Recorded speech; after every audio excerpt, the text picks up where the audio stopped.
Good afternoon. I'm Noah Evans. I'm the rector of Grace Episcopal Church in Medford. And my name is Amy Cook. I'm the missioner for education, formation, and discipleship here on the diocesan staff, and I'm a member of Emmanuel Wakefield. You may have heard that our diocese right now is having a little fundraising campaign.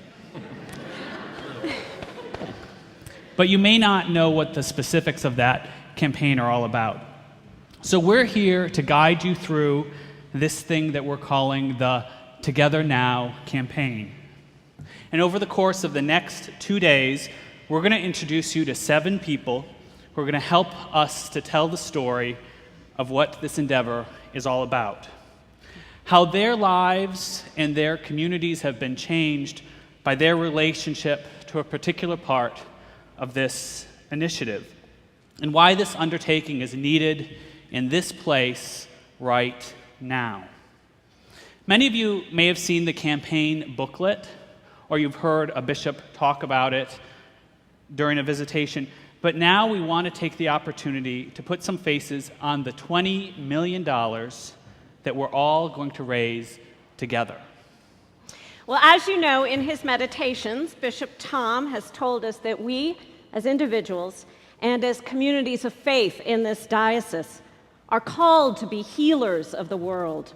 And we believe that this campaign will enable us, you and me, and all of our brothers and sisters in all 185 parishes and chaplaincies of this diocese, to be that healing presence of Jesus in the world.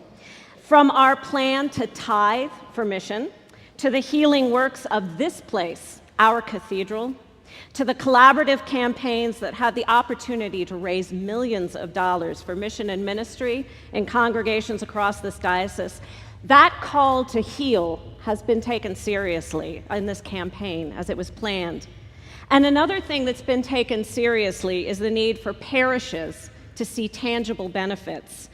As we tell the story, we're going to give you some examples of how your congregation can take advantage of these resources in very important and concrete ways. And we're also going to ask you to dream a little and to think creatively about how your congregation might use these resources in ways that help form disciples and build the Episcopal Church in Eastern Massachusetts, and as we are bold witnesses for Christ in our communities and in our world. One thing that I love about this diocese is our ability to be on the cutting edge of the church. And we've had some great successes over the last few years with some of our experimental programs here. Our Green Grants initiative, this thing we're creating now, which we call Mission Hubs, we're taking seriously God's call to innovate for the sake of spreading the gospel. And that's what this campaign is all about, taking our successes and making them accessible to many more of our parishes, because every parish has something to give and something to receive. So if you're ready, let's get started. It's no accident that the first campaign initiative that we're going to hear about today is the Mission Tithe. This campaign is taking seriously the call that comes out of the 14th chapter of Deuteronomy to give away our first fruits. We're going to make several substantial gifts, totaling $500,000 to existing diocesan partnerships around the world in places like Uganda and Palestine. And the other $1.5 million we're going to raise as part of this section of the campaign will be made available to your parishes in the form of matching funds for mission. In fact, mission undergirds every single part of this campaign, as you'll hear about today and tomorrow. Elisabeth. When I was just out of college, I decided to pursue a dream to experience life in Africa. I set off to Kenya by myself to work as a teacher in a rural village near the town of Kakamega. When I departed from my home in Arkansas, I was lugging an enormous black suitcase, wearing a big green backpack, and carrying a guitar. I was able to play about 10 songs, all of them I had learned at my Episcopal Church camp. I traveled for 3 days by airplane, bus, train, and pickup truck. It wasn't until the last 2 miles of my journey, walking through the bush, that I realized the obvious.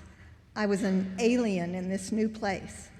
I would need to utterly rely on the goodness of strangers to get by day. And I did for the rest of that year.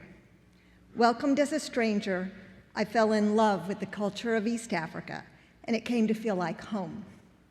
When I returned to the U.S., I carried the blessing of this experience deep inside my soul. That's why I said yes 7 years ago when my friend Ian Douglas invited me to join the Jubilee Committee.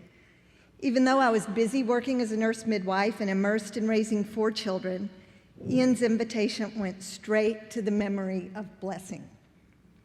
Soon after that first Jubilee meeting for me at EDS, I was amazed to find myself on a plane returning to Kenya. I had offered on behalf of Jubilee to go see firsthand the work that we were supporting there. Despite his reluctance to travel to strange places and his bewilderment over my love for Africa, my husband Steve came with me. Quite wonderfully, from the moment he stepped off the plane, he got it. On that first trip to Maseno, Kenya, we visited the orphan feeding program that was run by the Mothers Union in the local Anglican diocese. We followed their instructions and ladled beans and maize into plastic bowls for 500 children. While the children were eating quietly, I stopped to look across the churchyard to take stock of what was happening. I was stunned with grief. In all my time, 30 years before, of living in Kenya, I had never seen suffering this widespread, affecting so many people all at one time. Because of the AIDS epidemic, these children were living without parents and without food. The women of the Mothers Union were stretching way beyond their own capacity to deal with the crisis. I returned home from that trip not with answers, but with a deep conviction that I was connected anew to this place where I had known such goodness. With the support of Jubilee, I encouraged others to visit so they could meet the children in the Mothers Union, so they could fall in love with the people of Kenya. I knew we were headed into something big that would break us open and that there would be no turning back. That was the beginning. In the 7 years since then, in this diocese, we have gone deep into partnership with people across East Africa. On a visit last spring to Uganda with Bishop Shaw, we sat down with orphans who are going to school on scholarships funded by Jubilee, over 200 of them. Every one of those children imagines a future for themselves, and they shared their hopes with us. I want to be a nurse, a journalist, an engineer, a bishop. They said to us, "We would not be here in school without you. Thank you." These are my stories, but there are many others who could be up here speaking of how their faith has been renewed by our partnerships in Honduras, South Africa, El Salvador, Haiti. Our diocese is committed to stepping out of our comfort zone and entering into real relationships with people who are different than we are. I stand here today to say there are greater wonders ahead.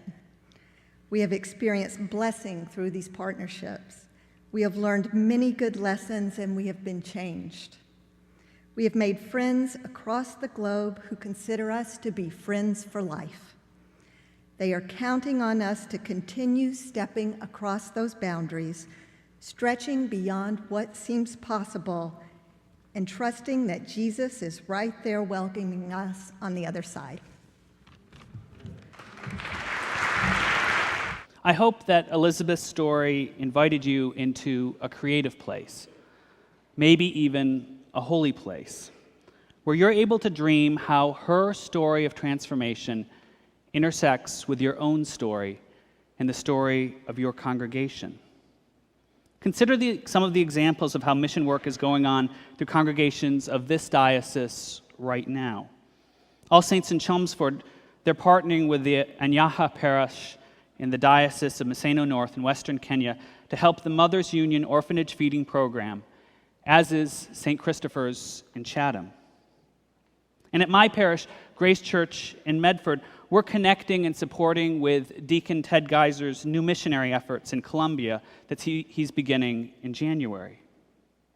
What is it that God is calling your parish to do? What connections is God calling your parish to make outside of the boundaries of this diocese? Perhaps your youth group wants to go work with El Hogar in Honduras. But that silent auction or that bake sale, it's only going to raise about half the money you need. Now, wouldn't you like to be able to spend more time learning about the place you're going, learning the language and the culture, talking with your kids about how you're going to serve there, instead of spending time telling them how much they need to shake down their grandparents for in order to make this trip possible? Well, with this mission fund, we're going to help you do that. We're going to help you with a grant that's going to make that mission trip possible. Perhaps your outreach committee wants to make a gift to the hurricane relief efforts in Vermont, or maybe the earthquake relief efforts in Haiti. Well, this fund will be able to match your gift, and maybe even with that larger gift, we can help you find another organization that will match that, so your initial gift is actually quadrupled. Through this fund, we're going to help you make this possible so that your work will be leveraged and your impact increased, and we'll all be able to work together for healing around the world. As for the $500,000 to existing diocesan partnerships, your diocesan council has already begun work on that, and has just approved a grant request from the Bishop Masaryka Christian Foundation in the amount of $250,000 to help build a maternity and neonatal clinic in the Kasese region of Uganda. That $250,000 is being matched by another organization. So that's, in fact, doubling the impact that this diocese is having in the Kasese region. Additionally, the council is currently considering proposals to send $70,000 to support the Health Ministry Initiative in the Episcopal Diocese of Jerusalem, and an $80,000 grant to help fund a teaching kitchen in St. Andrew's Episcopal Technological Training Center in Ramallah. These dollars are being sent forth lovingly as we seek to serve Christ in all persons everywhere around the globe.